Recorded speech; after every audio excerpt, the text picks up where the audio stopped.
Soy Luis Felipe Pérez Sánchez, voy a hablar de Eufemismos para la despedida. Este libro de cuentos mereció el premio Efraín Hernández de cuento del 2012.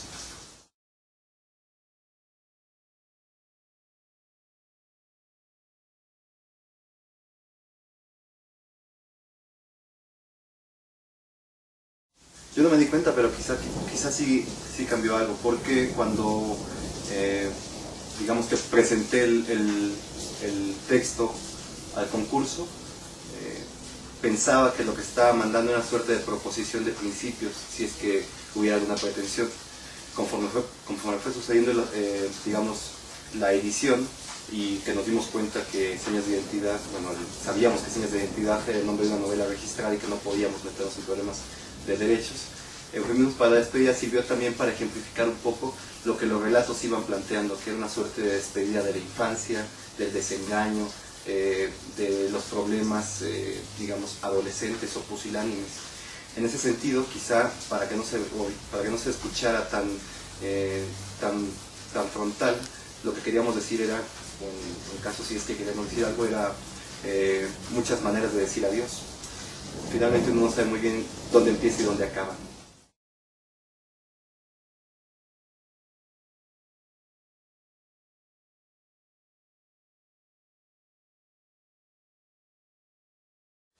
Sospecho que además el feminismo para la despedida representará eso, quizá un salto en el que ya deje de escribir lo mismo porque finalmente medio cristalizó.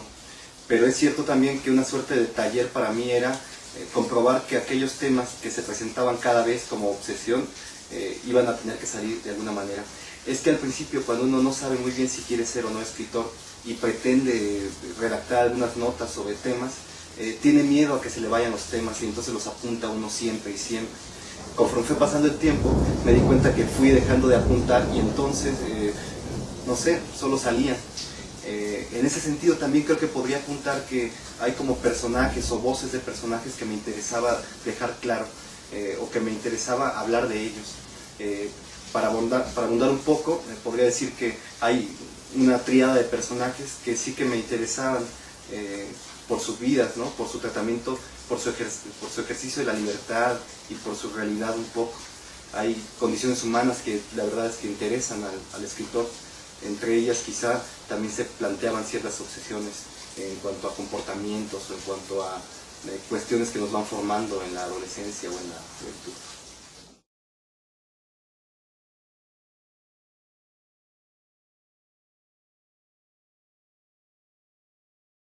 Hay dos asuntos literarios que podrían solventar esto sin ahondar. Hay un escritor que a mí particularmente me ilumina las cosas y es uno de mis favoritos, que es Juan Marcé. Entre las novelas más reconocidas de él, además una que se editó en México, que es Si te dicen que caí, presenta una temática entre la memoria, el recuerdo, la invención, y la nombra como Aventis. A mí siempre me ha llamado la atención cómo la restitución de esa realidad o de esas memorias que se van planteando no necesariamente coinciden con lo que sucedió o con lo que podrían decir históricamente que sucedió, lo cual sustentaría este asunto de la duda. Pero también pensaba en José Emilio Pacheco. Yo soy de provincia, vengo de Guanajuato, pero llegué a la colonia Roma y cada vez que puedo me paro ahí en Álvaro Obregón junto a una nevería muy famosa, que es de la que sale Carlitos para decir, o para decirse a sí mismo, para pensar si sucedió o no lo que le ha sucedido.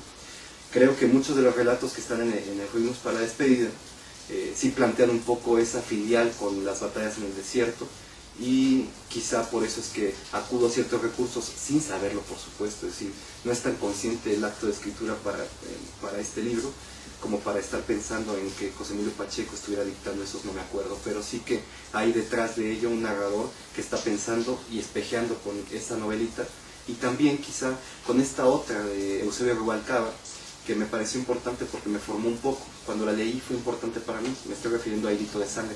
Y también es una suerte de ficcionalización de cuestiones históricas y siempre un poco dudando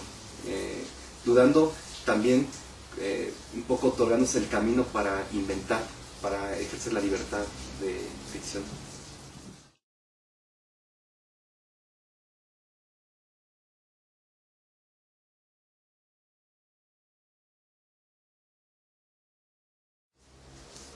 La frase no sé si esté acuñada o no, lo que sí tenía claro era 2666 de Roberto Bolaño, cuando menciona en la primera parte que los intelectuales estaban, como siempre en provincia, muy solitarios.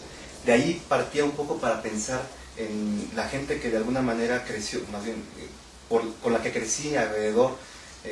Recuerdo a un par de franceses en la infancia que hacían un montón de eventos culturales y que finalmente terminaron como incluyéndose en la vida de este personaje, de este Raúl Zárate, que terminó siendo mi personaje, pero que es, finalmente me parece el ejemplo de un intelectual de provincia, si es que utilizaremos el término.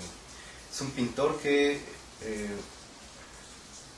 de pronto da la muestra de alguien que ejerce la libertad en todos los sentidos de la palabra y que además termina consecuentando ese ejercicio en la vejez. El trabajo ensayístico que estoy haciendo ahora se emparenta un poco con esto, ¿no? con las condiciones humanas que uno no controla y que terminan haciéndolo a uno un personaje ingenuo. Zárate me parece siempre un ejemplo en ese sentido, un modelo que quizá él tampoco quiere ser ya, porque avejentado y un poco solo, confunde ya aquella noción de libertad que le daba todo el brío por una suerte de calca de orfandad o de abandono. Finalmente los relatos que planteo son un poco esta mitificación del intelectual de provincia o del artista de provincia que yo veo muy claramente en Raúl Zárate. Raúl Zárate forma parte de las obsesiones de mi mundo interior, si es que existe. Finalmente lo que quería hacer con estos textos era rendir un homenaje, como quizá lo sigo haciendo con el trabajo que hago respecto de horadar en las condiciones humanas que me interesan, como la tristeza, la libertad, la moral, etc.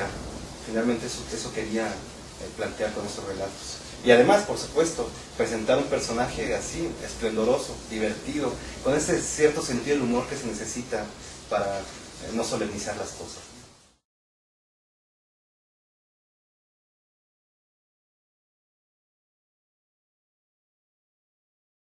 Van varias veces que planteo la premisa de las obsesiones.